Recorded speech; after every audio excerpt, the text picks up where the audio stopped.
జూబ్లీహిల్స్ ఎన్నికల నుంచి MIM drop అయిపోయినట్టేనా? తాజాగా ఓవైసీ చేసిన వ్యాఖ్యలు సంచలనమే సృష్టిస్తున్నాయి. జూబ్లీహిల్స్ ఎన్నికలకు సంబంధించి అక్కడ మెజారిటీ వాస్తవంగా ముస్లిమ్సే ఉన్నారు.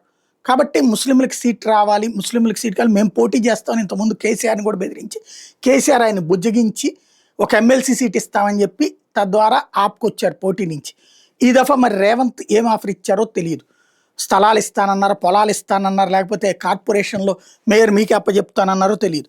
ఓవరాల్గా అయితే ఓవైసీ మాటలు చూస్తుంటే పోటీ నుంచి తప్పుకుంటున్నట్టే ఉంది. ఒక బలమైనటువంటి శక్తివంతమైనటువంటి సంకేతం రావాలి పబ్లిక్ నుంచి, బీజేపీని ఓడగొట్టే వ్యవస్థ రావాలి అక్కడ అన్నటువంటి, అది ఇక్కడి నుంచినే ఆరంభం కావాలన్నట్టు. అక్కడ అసలు భారతీయ జనతా పార్టీ క్రిందసారి డిపాజిట్లు కూడా రాలేదు. ఇప్పుడు దాన్ని ఓడగొట్టడం కోసం ఏంటి వీళ్ళు పోటీ నుంచి తప్పుకోవడం అంటే, అది కాంగ్రెస్తో అలయన్స్ అయ్యారనాలా, కొలైడ్ అయ్యారనాలా, జరుగుతుందన్నది స్పష్టంగా కనబడుతుంది.